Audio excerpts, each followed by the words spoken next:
Well, good morning, everyone. My name is May Whiting, and I am the Data and Research Director at Alabama Possible. We're happy you joined us today for our Cash for College FAFSA 101 webinar for educators who are experienced with the FAFSA. Because you self-selected into this webinar, we'll move through some things pretty quickly, but we'll also spend time on what might be considered more complicated. But we're happy to have you with us, and we are thankful to our sponsors for providing all of the support to be able to make these trainings free to educators around the state. And then we're also thankful for our partners who are working alongside us in this work. So the Alabama Commission on Higher Education, the Alabama Community College System, the Alabama State Department of Education, and Get Educated, which is the Common Black College application. A few housekeeping notes before we begin. Please keep your microphones on mute at all times, just so we can avoid feedback. Please also disable any AI note-taking you have, unless you need certain accommodations, in which case you can direct message one of the Alabama Possible staff and we'll keep your note taker on for you. This webinar will be recorded and posted to our YouTube channel. You can find that at youtube.com/Alabama Possible. Just dropped that link into the chat. We'll get it up sometime toward the end of this week. You will also receive the PowerPoint slides and all of the resources that we talk about today in a follow-up email. Throughout today's webinar, if you have any questions at all, you can submit those in the Zoom chat feature. We'll try to address them either in real time or towards the end. And then super important, if you are seeking professional development credit, please make sure to stay all the way to the end to answer our poll questions because we look at both your attendance and your participation in the poll questions to determine eligibility for professional development. So if you are on social media platforms, if you would please tag us, we're at AL Goes to College, just so we can see all the great work that y'all are doing around the state. You can also utilize the hashtags that we have below, especially for FAFSA season, hashtag PELYes, hashtag FAFSA, and hashtag Cash for College. All right, so since y'all are experienced, we assume that you are familiar with our campaign components, but a lot of what we're talking about today falls under our Cash for College initiative, which is really just trying to connect high school seniors to as many financial aid opportunities as possible to pay for education and training after high school. Again, if you aren't registered for the Alabama Goes to College campaign, please use the link in the chat and what you see on the screen. As a reminder, there is an October 1st deadline to get your high school registered for the campaign if you would like to be eligible for our end of year awards. So at the end of every academic year, we award our MVP and most approved awards. So we're looking at the high schools with the highest rates of FAFSA completion and the most improved rates of FAFSA completion. So please get your school registered by October 1st. So today what we're going to cover are the steps to prepare for and complete the FAFSA. And we're also going to talk about some key updates specifically for the 2026-27 FAFSA. So as a reminder, the FAFSA is the free application for federal student aid, but it does open up opportunities beyond federal aid. So the FAFSA is also used to determine eligibility for state-based aid, as well as institutional aid. And then oftentimes even local scholarship organizations use the FAFSA to determine their aid awards. It opens up the door to many different types of aid, including grants, scholarships, work study jobs, and low interest loans. And then this particular FAFSA, we're happy to say, is going to be in full swing October 1st. Right now, it's actually already open through the beta 2 version. So if a student would like, they can utilize the link on this slide to request access to the 2026-27 FAFSA now. It still is in a beta version, which means there might still be some bugs and glitches in it, but federal student aid is working diligently to address as many of those as possible before the big October 1st opening. So really up to you what you're recommending to your student. If you would like to wait until October 1st, that is certainly more than acceptable. So we always talk about the reasons to complete the FAFSA. Obviously, it is part of the graduation checklist for our seniors, but really the main reason we encourage students to complete a FAFSA is to make sure that college is as affordable as possible. And here you see on the screen research done by the National College Attainment Network, where in Alabama, so those blue bars, 73% of community colleges are considered affordable to low and moderate income families. And then only 31% of our bachelor's granting institutions are considered affordable to those families. So we really want to connect students to aid opportunities that make college as affordable as possible. Like I said at the outset, the FAFSA is giving access to both federal aid and non-federal aid. I think you as educators can really correct the misconception that the FAFSA is just for federal loans. For some reason, a lot of people have that association. It's for grants, need-based grants, scholarships, and then state and institutional aid. And we really promote this heavily in Alabama because many of our high school seniors are going to qualify for Pell Grant aid, whether it's that maximum award of $7,395 or a partial award. That aid, of course, doesn't have to be paid back. And as you see here, it more than covers the cost of tuition and fees at a 2-year college in Alabama. And then, of course, many non-federal grants and scholarships are also going to ask to see a student's FAFSA to determine eligibility. All of this matters because if we take a look back at the class of 2025, you see up at the top, 60.5% of those students have completed a FAFSA. That means over 39% of the class of 2025 didn't complete a FAFSA. That's a lot of money left on the table for those students to pursue further education. Despite all of that, y'all did a tremendous job of getting them connected to aid. So we are ranked 13th in the nation for the percentage of seniors completing a FAFSA, and we're ranked 6th in the nation for the year-over-year increase in FAFSA completion. So that's the increase from the class of 2024 to the class of 2025. It's a bit tricky to see on this left-hand graph, but Alabama is exceeding the national rate, and our percentage increase is also exceeding the national rate. So I want to say well done to y'all, and we want to continue to have this overall percentage of seniors increase for the amount who complete a FAFSA. So today we're going to talk about the steps to complete the FAFSA, but we're really just going to get through steps 1 through 4. Step 1, obviously creating the FSA ID. This is something that can be done right now if y'all haven't already gotten to do that with your seniors. We do have a guide that leads you through that step by step. Step 2 is to gather all the supporting documents that are necessary to complete a FAFSA. We have a checklist to support you in that process. Step 3 is for the student to do their portion, and then step 4 is for the contributor to complete their section if applicable. So starting off with step 1, as y'all know, the FSA ID is their username and password. It is required to start the FAFSA. The great news this year, we're really excited. FSA IDs are now being real-time matched through the Social Security Administration. So there's no more waiting. There's not that 1 to 3 day period where folks are having to wait for their identity to be authenticated. It will be an instant match. That's assuming that the student does type in their name and their social security number incorrectly the first time. So if they get it right the first time, it will be instant and they can immediately go on to their FAFSA. As always, a verified email address is required. We recommend that this is their personal email address that they're going to have forever, so not their school email address that they're going to lose after graduation.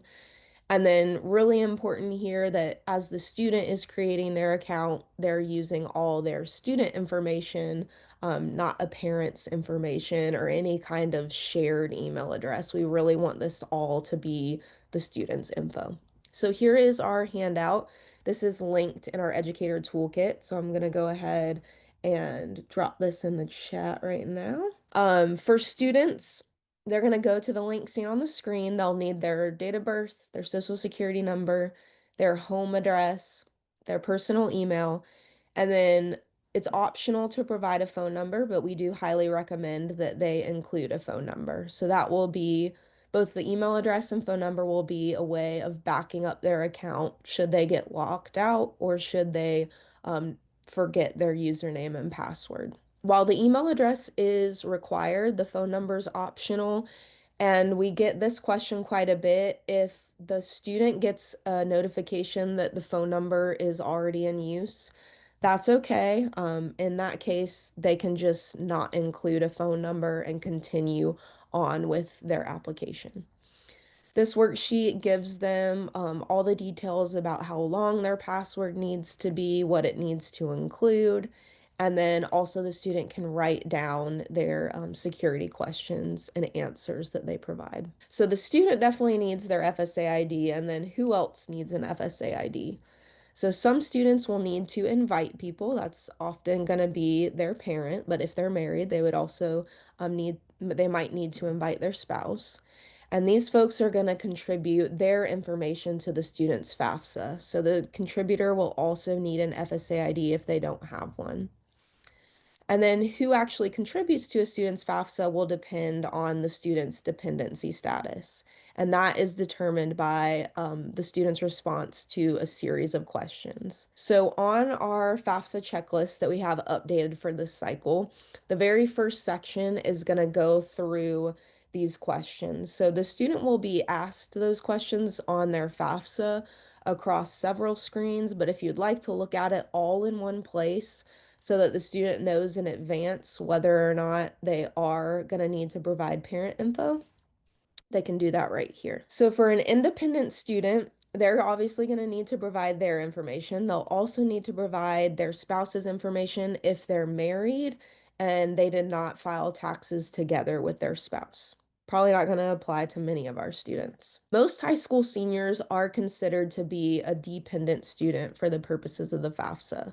So both the student and their parent are going to need an FSA ID and need to contribute to the FAFSA. Which parent creates that FSA ID and reports their information will depend on several factors. So Federal Student Aid has created a very useful tool called the Parent Wizard tool, and we highly recommend that this is something families use before creating an FSA ID and before getting started, just so that we don't have the wrong person going through all this work when actually it should have been a different parent. And we're going to talk about different scenarios today. So this is a screenshot of the Parent Wizard tool. We have this linked in the slides for y'all. And we're going to go through a scenario right now. So scenario one, Hope's parents are divorced. She splits her time evenly between her parents. Her mother, Sasha, earns $55,000 a year. Her father, Jim, earns $41,000 a year. Each parent is required to provide one half of Hope's support per the divorce settlement, and neither parent is remarried. So we're going to use the Parent Wizard tool to go through this scenario. So it asks us who's considered a legal parent, and if we click this link, it's going to tell us that for the FAFSA, a legal parent is a biological or adoptive parent. So this is not going to be a step parent unless that step parent has actually adopted the student. So just at the onset, wanting to know exactly what the FAFSA means when it's talking about a parent. So we have Hope's parents, Sasha and Jim. Click continue. Are they married to each other? No. Do they live together? No. And then it asks us which parent has provided more financial support for the student over the past 12 months. So we know per the divorce settlement that they are providing equal support. In that case, we ask a follow-up question. So if they're providing equal support, then we need to choose the parent with a greater income and assets. So we know that Sasha has a higher income, so we're going to click Sasha. Sasha did not remarry. So only Sasha is a parent on the student's FAFSA. So if Sasha doesn't already have an FSA ID, Sasha will need to create one in order to contribute to Hope's FAFSA. So since they're providing equal support, we ask the question, who has the greater income and assets? And that is Hope's mom, Sasha. So Hope will contribute, or Sasha will contribute. Scenario two, Trey has been living with his grandmother ever since his mom and dad got divorced. Trey's grandmother has not legally adopted him and is not his legal guardian as determined by a court. Trey's grandmother provides most of Trey's financial support, and then Trey's mom contributes the rest. So Trey is living with a grandmother who's not adopted him. So we're just going to consider the mom and dad to be the parent. They are divorced, so they're not married to each other. They do not live together. And then actually, Trey's grandmother is providing most of the financial support, but we do know outside of that support from the grandmother, the rest is coming from the mom. So we're going to put the mom. Did the mom remarry? No. So only the mom is the parent on the FAFSA form. If she doesn't have an FSA ID, she will create one to be able to contribute. So we know for a lot of our students in Alabama, they might not be living with their biological parents. They might be living with an aunt or a grandparent. So this might be something y'all encounter that even though the student isn't living with their biological parent, they might still be having to ask their biological parent to contribute to their form. So Trey's mom will be the one, and despite the student's living situation, when we are asked by the wizard tool who are the parents, we're still going to put the mom and dad. All right, so as y'all saw, that parent wizard tool is going to tell them exactly who the student needs to invite in the parent invitation section of the FAFSA. And this year it's great because the parent invitation section is going to show a very streamlined invitation process, and the student is only going to have to invite that one parent. If another parent has to be invited, then that first parent will invite a second parent. And then in any case where a student can invite either parent to contribute, so this would apply when the parents are married and they file taxes together, so it doesn't matter who you invite, you just have to invite one. Of course, we'd always recommend that the student choose the parent who already has an FSA ID if that applies. So now moving on to FSA ID creation for parents without social security numbers. So this will include our undocumented parents. So they are still going to need FSA IDs, and they're going to check a box to indicate that they don't have a social. If that parent does have an ITIN or an individual taxpayer identification number, they're not going to use that in place of the social security number. So they are going to check this box that they don't have a social, and they're not going to put an ITIN there. And then in terms of authenticating or verifying their identity, because they don't have the social, they're going to do it through an alternate route. And the way that they'll do that is at the end of the FSA ID creation process, they might be presented with these verification questions from TransUnion. If they answer those questions correctly, then their identity is verified. If the verification questions aren't presented at all, then identity verification is not required, which is good news. So these parents don't have to go through an extra hurdle of verifying their identity. They will be able to immediately access the FAFSA, but then they'll have to manually input their financial information. So they're going to see that their account was successfully created even though that they didn't verify their identity. So talking about dependent students who have to have a parent contribute, the only time that a dependent student does not have to provide parent information is if the student has unusual circumstances, and we'll talk about what those can be. Unusual circumstances is basically a category of student, and it's going to allow that student to get a provisional student aid index without adding their parent information. And if a student falls under this category, they are going to have to provide further documentation, such as interviews, phone calls, or court documents to prove that they cannot get parent info. And the FAFSA is a bit strict on who it allows to fall under this. So, one question on the FAFSA is going to be, do unusual circumstances prevent the student from contacting their parent, or would contacting their parents pose a risk to the student? And then it gives these different scenarios. So it's things like if the student left their home due to an abusive or threatening environment, if they're abandoned by or estranged from their parents, if they have refugee or asylee status, victim of human trafficking, if the student's incarcerated or their parents are incarcerated, and then the contact would pose a risk, and then otherwise unable to locate or contact their parent. So just know if a student does answer yes to this unusual circumstance question, they are going to have to provide proof of the situation that they're in. So I'm going to pause for questions now. I have seen things show up in the chat. Yes, so one of the first questions on there is, does the affordable college chart include out-of-state colleges and private colleges? So it would be including only Alabama colleges, but yes, I believe private. I'll have to double check on that actually, Josephine.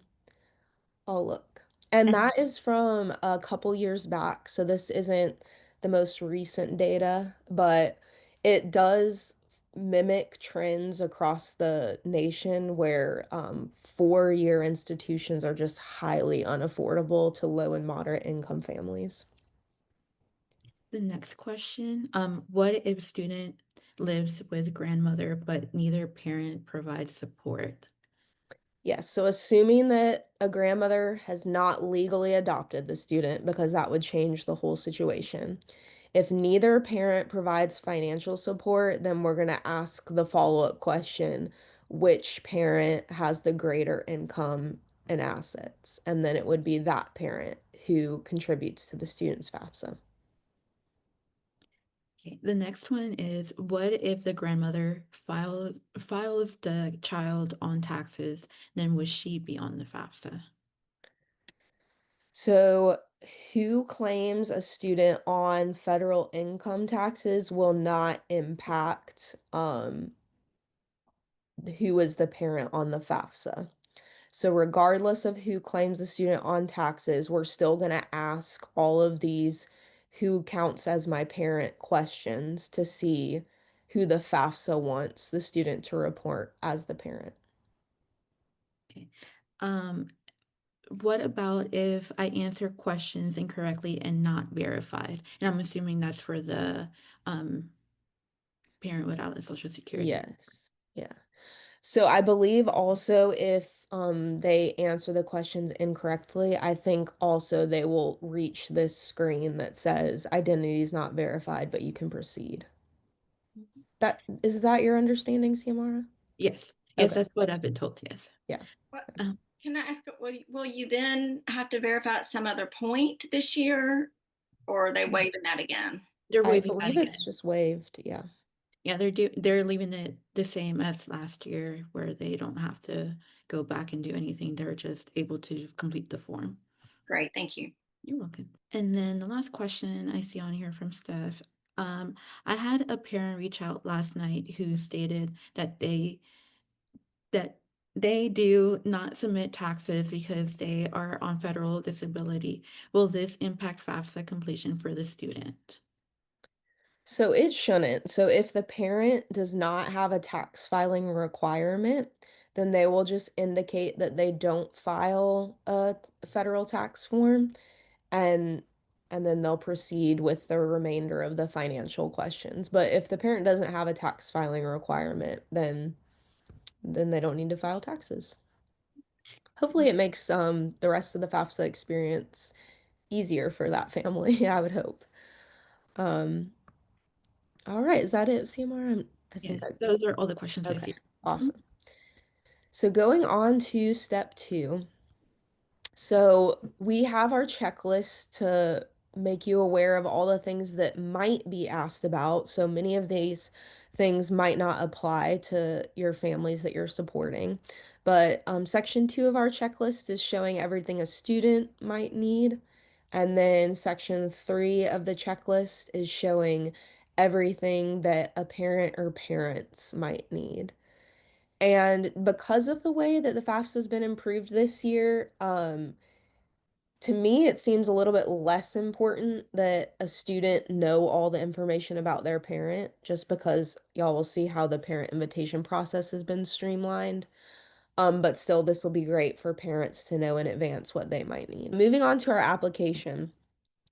This year, I think it's fairly clear which application a student should start. So our seniors are doing the 2026-27 FAFSA because they're applying for aid fall 26 through summer 27. And then the previous year's FAFSA is going to be used all the way through summer 2026.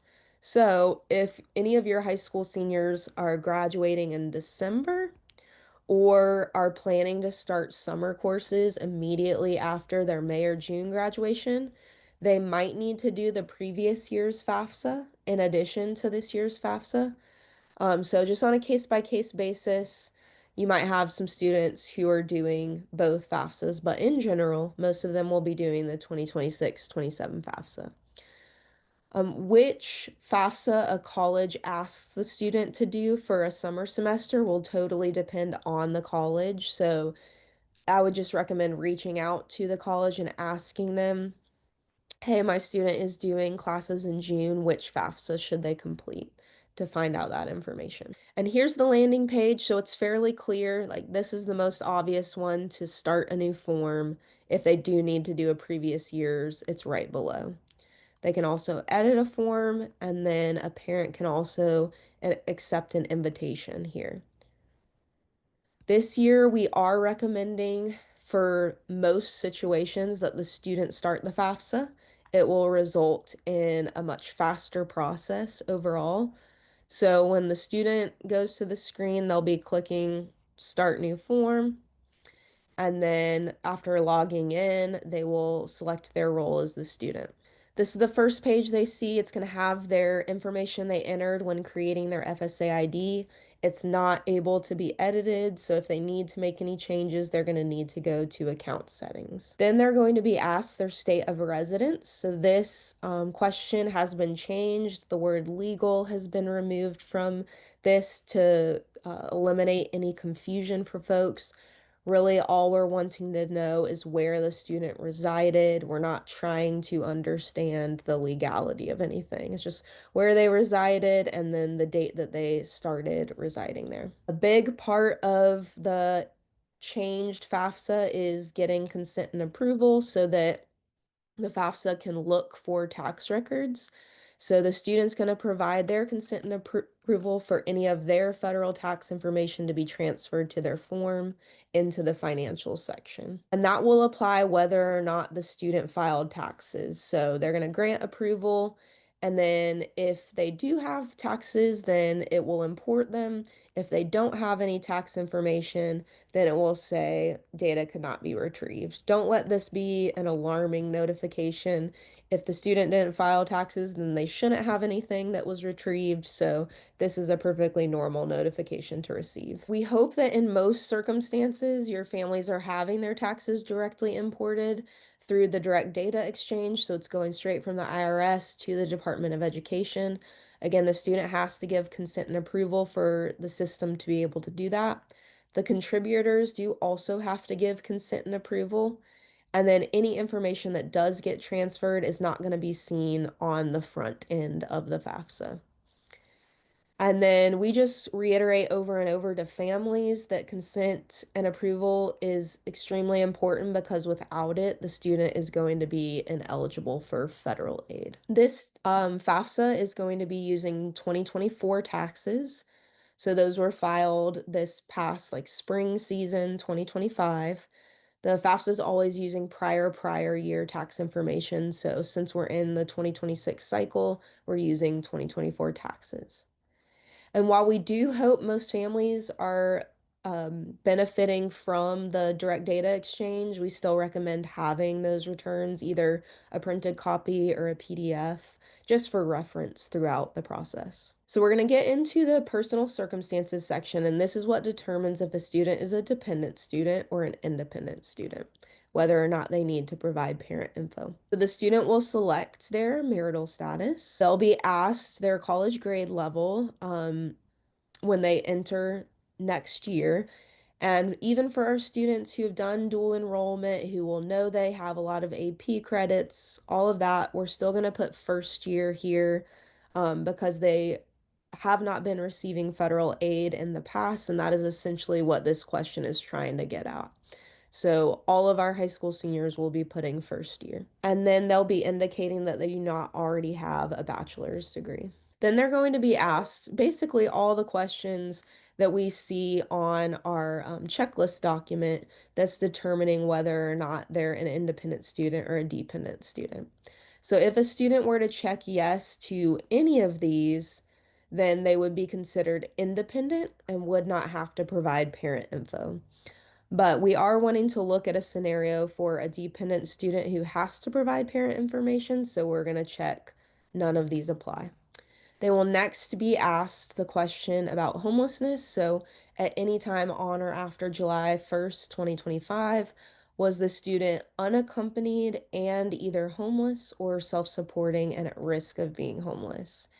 And if you're an educator who's worked with McKinney-Vento and know all of the defining characteristics of homeless status, just like to point out here that the FAFSA wants to know that the student was both unaccompanied and homeless. So, unaccompanied meaning not in the physical custody of a parent or guardian. If the student answers yes to that question, they'll be asked if someone specific determined their status as homeless. So, I think most commonly we're going to think of the high school or district homeless liaison here, but it can also be a director of a TRIO or Gear Up program.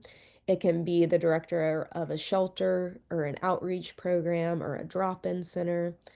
And then in previous years, this was really expanded even further to allow a financial aid administrator to make this determination. Like we already talked about, outside of the other dependency questions, once a student is determined to be dependent, if they have unusual circumstances, then they might be allowed to not provide parent information.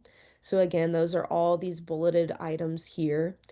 They will be given a provisional independent status, and then they will have to submit documentation to essentially prove that they should not have to provide parent info. So in this situation, though, we're looking at a student who is going to provide parent information. But the student is asked on the next screen if their parents are refusing to provide information.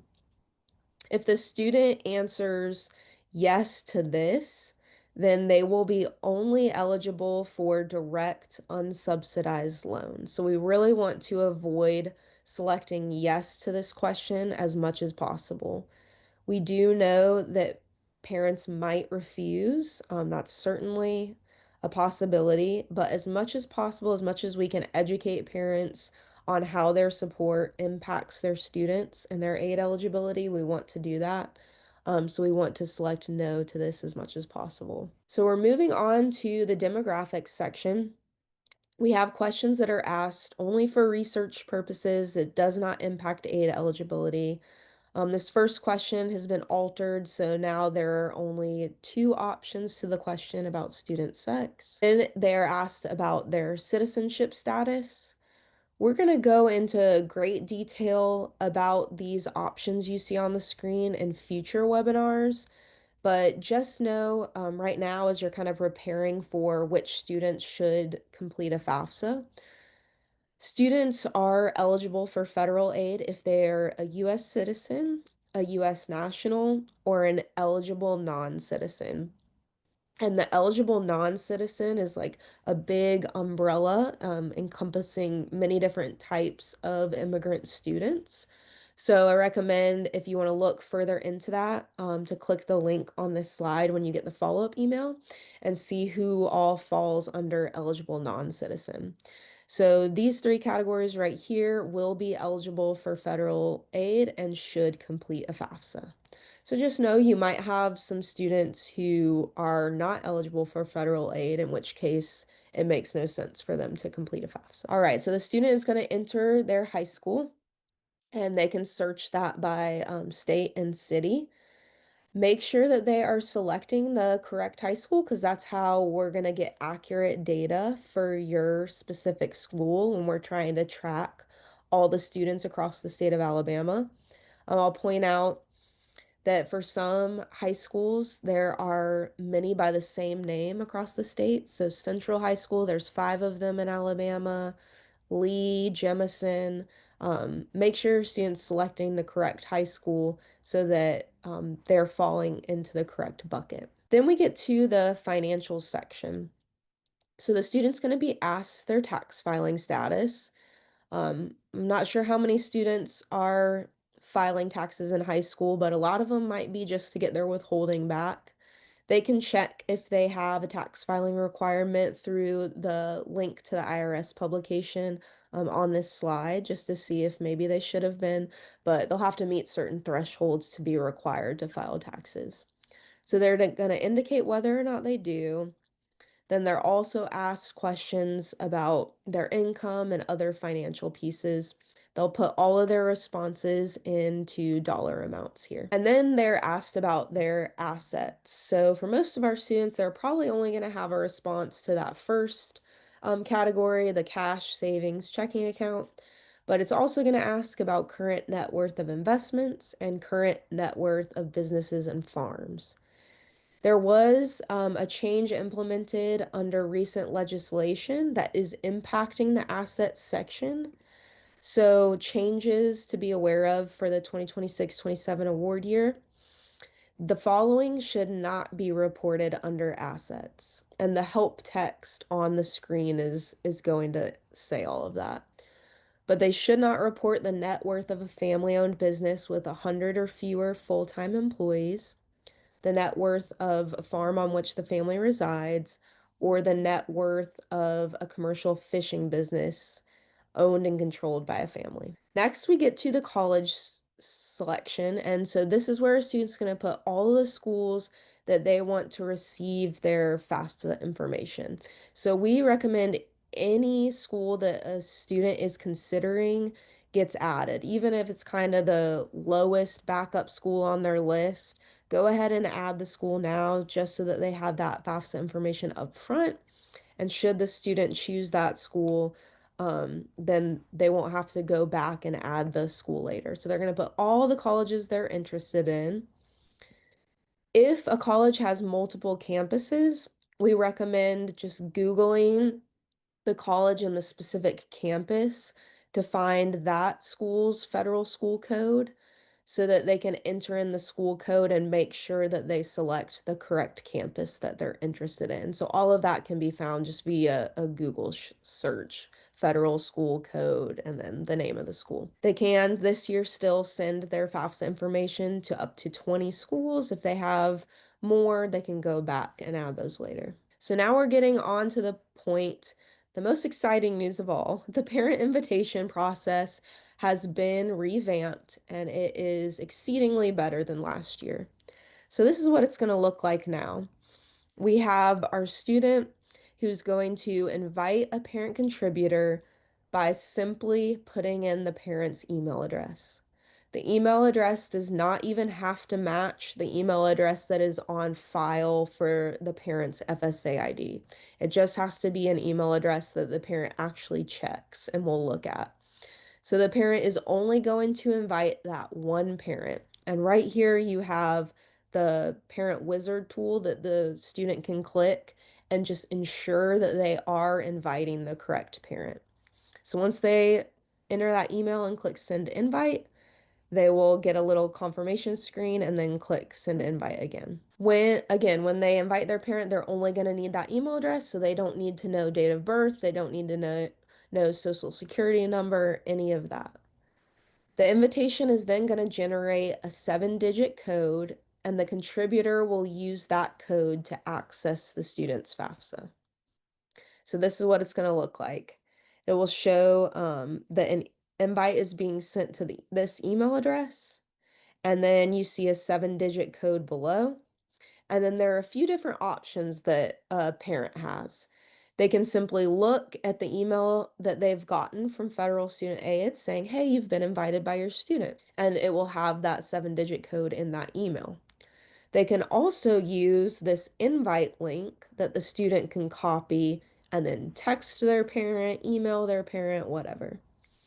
And then the student is going to have all of this stored on their student dashboard. So at any point they need to go get that invitation link, they can do so. So hopefully, if you're hosting an event on your school's campus, there won't be all of this kind of waiting around for a parent to receive an invite or waiting for a student to get all of these details about their parent. Now it's really streamlined. You just send an email. So we invite the parent and then we get to the review page. This is how it's kind of always looked, but a student can open up each of the sections and go back to a specific question if they need to make any edits or changes. And then we also see the contributor section that is going to show who the student has invited. And in the case where a student invites the incorrect person, this all can be managed by clicking Manage Contributor Information. So we get to the signature portion, and after the student agrees to the terms and conditions, then they will sign electronically by checking the box.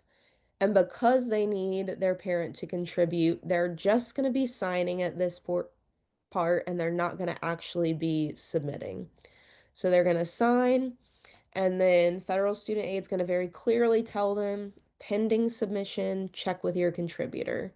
So again, they see who they've invited, they have the invite code, they can also send another email nudge, all of that on their little confirmation screen. Here also they can track and manage their form and view their status. So we've gotten through all of the student portion, and now we're coming up to the contributor portion. So the contributor is going to need to log in with their own FSA ID to complete their section. So this is what the new email is going to look like. They're going to be prompted to accept the invitation from their student, and then they're also going to be given the code that they're going to use to get access. So they'll log in with their FSA ID, and then it's going to say, enter the code you received and accept the invitation. So they're going to put in the invite code and submit. And then the parent really goes through the exact same process as the student, except there are a few additional questions. So they're going to be asked about any federal benefit that the family receives across a 2-year period. They're going to be asked their family size, the number of people in their family in college, and then the annual child support received. Then, when they get through the demographics and the financial sections of their portion, the parent will be asked for spouse information. In the situation we just went through, this parent isn't going to need to invite their spouse, so there's no second parent invitation. They're just simply going to report their spouse's date of birth. So in this situation, we're looking at married parents who file their taxes together, which means only one parent has to contribute.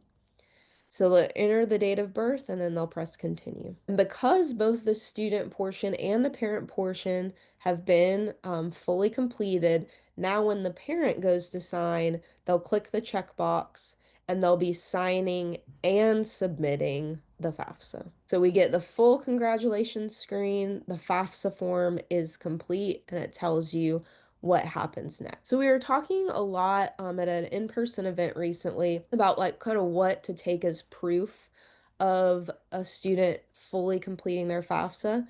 This is what you would want to see. The form is fully complete. Also, once this happens, once the parent submits the entire FAFSA, the student should receive a confirmation email from Federal Student Aid that is showing that both portions have been completed. So just some options. So before we go on to some of our educators who will be presenting with us today, I'm just gonna take a moment for questions while we still have these slides up. Okay, so I do see two notes here from Josephine. It says if a student starts the 25 to 26 FAFSA, but didn't really mean to, they can easily delete the form. The form also does not, it does look a little different right now for the beta program. And then Sherry is asking if a student graduates in December, are they required to complete both the 25 and 26 FAFSA app and the 26 to 27 FAFSA app? Sherry, yes, if a student is going to start classes in January, they're still going to be in the 2025-26 award year. So they would want to complete that FAFSA and then also the 2026-27 FAFSA. And then Steph asked if there is a demo site that has access to facilitate a walkthrough of the 26 to 27 form. I added the link there with the access code. Um, Then we have Gina asking, what if the step parent married to the parent refuses to contribute to the form? So with a parent who is the FAFSA parent and they have remarried, the step parent won't need to contribute unless the step unless there are actually a few situations. The step parent would only need to contribute if the primary FAFSA parent and the step parent do not file taxes jointly. Otherwise, the primary FAFSA parent is just going to answer the date of birth question about the step parent and then press continue. But if you have a situation where the parent and step parent are supposed to be the ones contributing and the step parent refuses, we can definitely follow up about that situation. I'm not sure how common that is, so I don't think I've ever encountered it. Josephine asks, does a student need to know how much they earned in 2024, even if they didn't file taxes?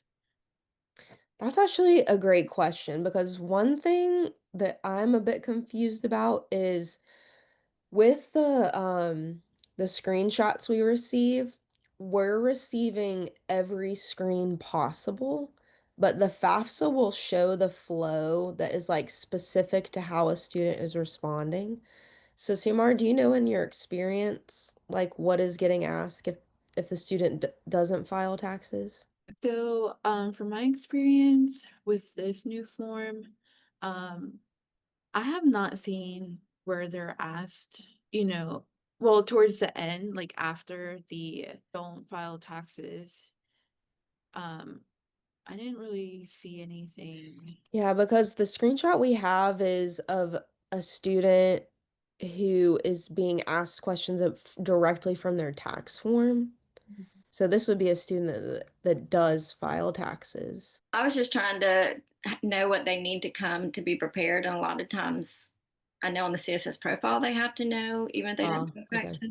But I was wondering because it looked like there might be a place where they have to put in their what they earned, even if they didn't file taxes. And they just come unprepared, and so they're like, "Well, I don't know. Gotcha.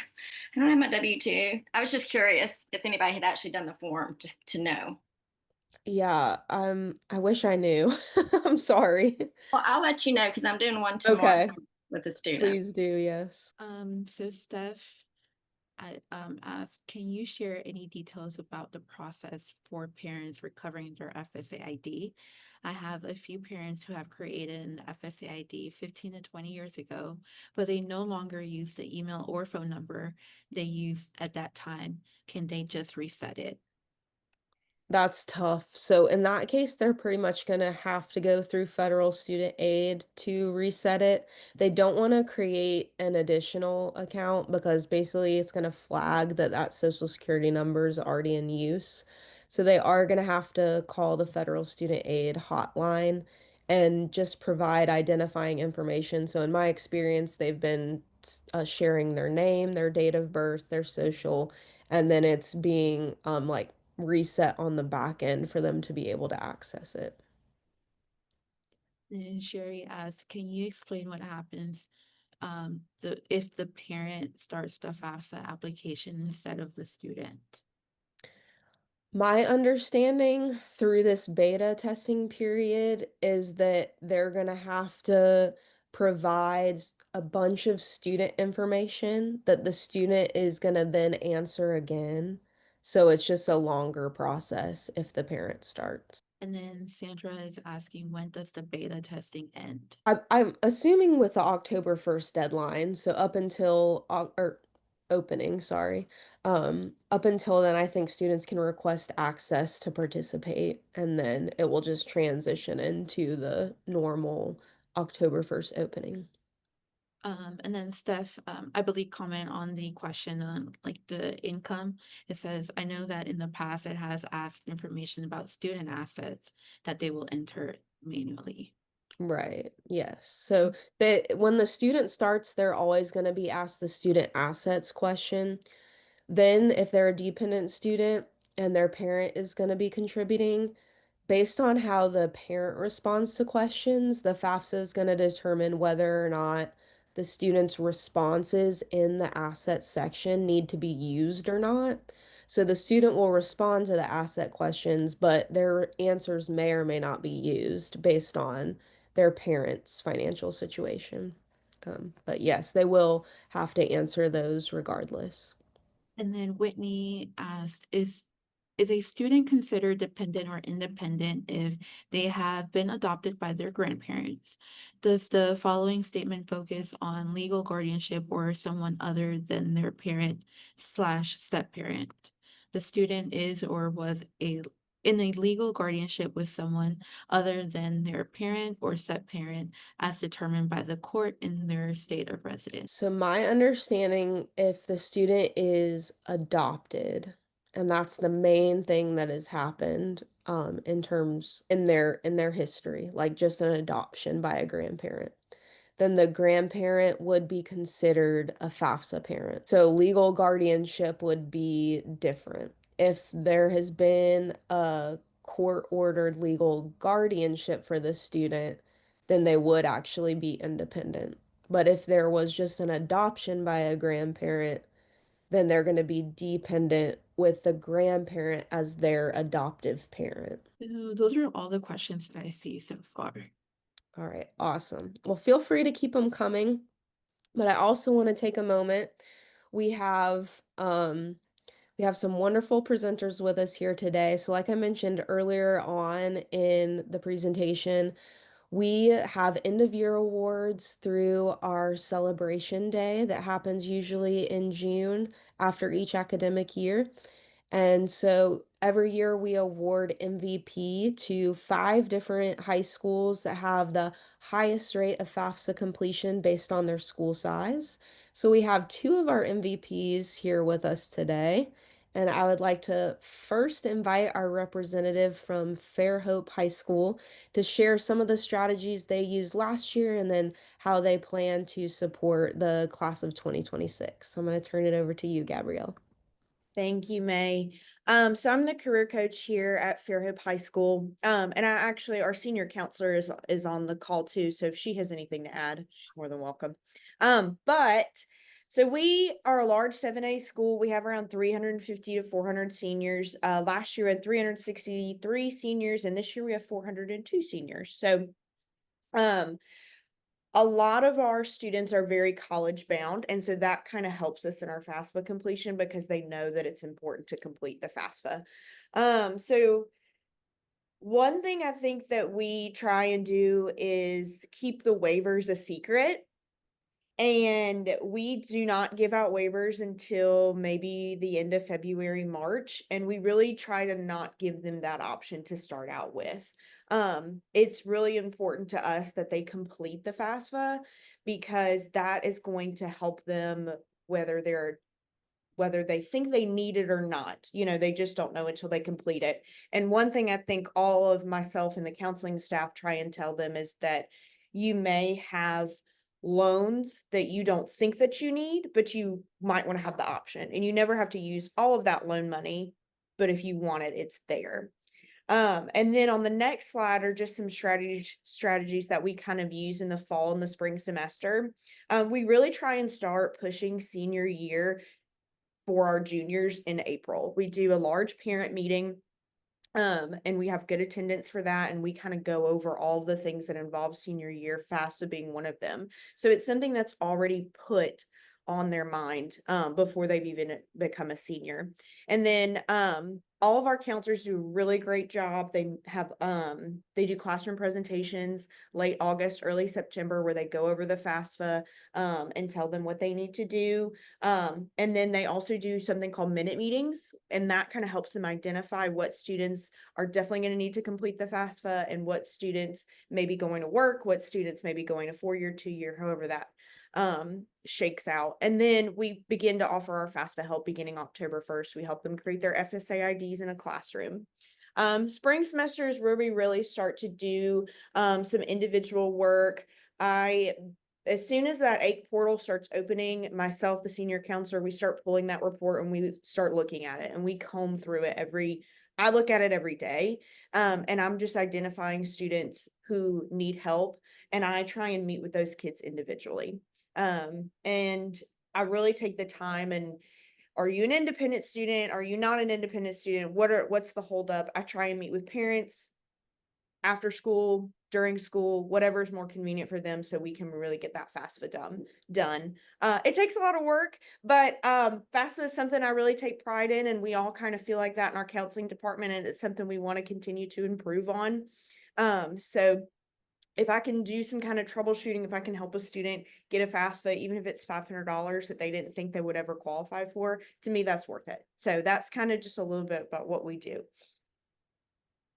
Awesome. Thank you so much for sharing. And if any attendee has questions for our presenters, feel free to drop those in the chat.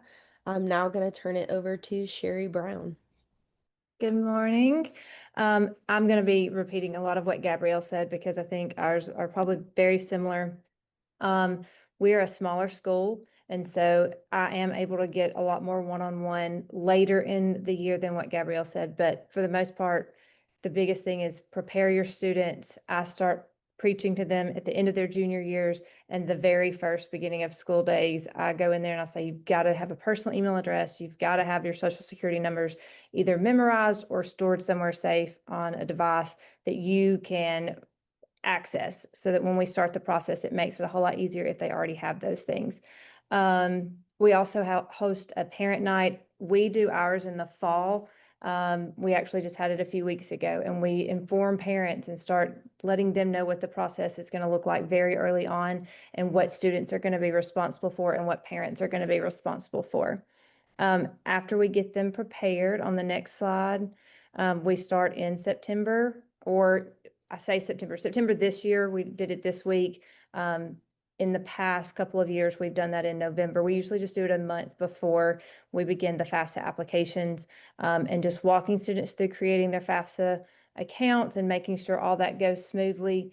The real-time match, of course, is going to help a whole lot with being able to, between now and when we begin the FAFSA application process, knowing which students now are going to need to have some additional help in getting their FAFSA accounts created. I think this part is particularly really important, and that's documenting which students are able to create their FAFSA accounts. And so I just have students create or fill out a little Google form on that day with their username and their personal email addresses. And that does two things. It tells me who has completed their FAFSA, who still needs to complete their FAFSA accounts. And then it also, when we get a month later into starting the FAFSA applications, when they don't remember their usernames or emails, I've got a list of what they used. And that's very helpful as well. I take the spreadsheet or the worksheet that you guys use for the Alabama Goes to College about the FSA ID. I give that to students, and then I have them take that home so that parents can go ahead and start creating their FAFSA accounts if they need to, if they don't already have one. Then on the next slide, we get into the actual application kickoff day. We have a dedicated day that we set aside for seniors to start this process. And my what we've had the most success with is the students that can get as much as possibly done at school with our help. We've pulled in, of course, not just myself, but guidance counselors. Local community colleges have sent in people from their financial aid offices to help us on this day, and we get as much as we can done ahead of time at school so that when students go home, there's only just that short section left for the parents to complete their part. And of course, communicating with the parents that we're doing this and that this is coming home has really helped us a lot as well. Next is just incentivizing students. Create a deadline, even if it's just for your school. Work with your admin and make sure that your admin's on board. For us, last year, we had a lot of success with a senior work day. We set this up on the same day that our juniors were taking the ACT. So it kind of helped us out a whole lot because it pulled the seniors out of the section that the students were testing and allowed us to work with those seniors. And our admin actually gave an e-learning day to the seniors who had already completed their FAFSAs. And we all know that kids don't want to be at school if they can possibly help it. So this really incentivized the kids to get that FAFSA completed before the March 1st deadline. And then those that still needed help, it also helped us because we could provide them with a lot more individual assistance on that day when they were there. And that really helped. And then, like Gabrielle said, we don't mention waivers unless the parent brings those up to us. Of course, our main goal is to get as many students to complete that FAFSA application as possible so that they see what all their opportunities are as far as their post-graduation plans go. Awesome. Thanks to both of you. And if I might put both of you on the spot, we had a question in the chat. It's been a question buzzing around at all of the events that we've been to in the last week. So since y'all have already gotten started on creating FSA IDs, I wonder if you could address how y'all were navigating that process with the statewide cell phone policy, what your admin are doing to make sure students have access to either the phone number they're getting verified or the personal email address that they're having to verify. So we have an amazing admin team and they are very supportive of our counseling staff and what it is that we need to do to get these students to complete their FAFSA. We have actually have one here, our unlockers. And so whenever a student comes and meets with me individually or we're in a classroom, we're able to unlock the yonder pouches and let them do what they need to do. And then we make sure they're locked back up once we're finished. About you, We don't have the pouches, but students know that if they're in my office and we're working on college and career stuff, that they are allowed to get off their cell phone with my instruction and with me being in there. And the same thing goes for when I go into senior classrooms and I'm working with them. I usually give them a heads up, and I give my admin a heads up as well that I'm going to be in there with seniors, and we will require them to have their cell phones out at some point. And so students have been very respectful and made sure that they only get it out when needed. Okay, awesome. This is now I have like a greater call out to all of our attendees. So we've gotten feedback from other districts that schools have it where students can't even bring it on campus. So it's not a matter of their phone being locked up in a certain way that it just simply cannot be on campus. Is there anyone in attendance today who has like had to deal with that, and what did y'all do for any events that you're hosting where cell phones required? Feel free to type in the chat if you have any response to that. Sherry, I see a question for you. Is it possible to see how your Google form is set up to record all that info that you get for students' FSA IDs? Yes, I would be happy to share it with anybody that wants to. If they want to email me, I can and request that. I can definitely share that with them. It's just really two questions. Well, it has three: their first and last name, what is their personal email address, and what username did they use. And that I try to keep it as short and simple as possible to make sure that they actually complete it. Perfect. Well, thank y'all for the tips. Congratulations again on all your success with the class of 2025. For everyone in attendance, we look forward to tracking your school's data. Hopefully, see many of y'all in the running for our 2026 awards. But again, thank you to our presenters for sharing all their experience. So I am going to go on to a couple items. So we were talking about the waivers. So I think you'll see across a lot of our most successful schools as it relates to FAFSA completion that a lot of them are not promoting the waiver and they're really holding off on the waiver until close to that graduation date. And they're really saving it for the students who ultimately do need a waiver. So we want to talk about what it looks like in Power School, and under the compliance section is where you're going to enter one of three different options for a student. So a student should be showing up with no options selected at the very beginning of the academic year. And then as the year goes on, no waiver is what will be selected once a student has completed a FAFSA, and they will not be filing either a parent or a district waiver. And then we also have the two waiver options. So those should be selected once a student does have their waiver filled out. And then we know that this differs pretty widely across the districts, but you'll just store or upload the waiver based on your district's instructions. So it does have the option to attach a waiver. We know a lot of districts don't require that. So just do whatever your district has instructed you to do. A big thing for us is we strongly discourage going and entering a waiver for a student at the beginning of the year. We've heard some rumors that like they've been told by their administrators to just go ahead and put a waiver on file for every student so that they're meeting the graduation requirement.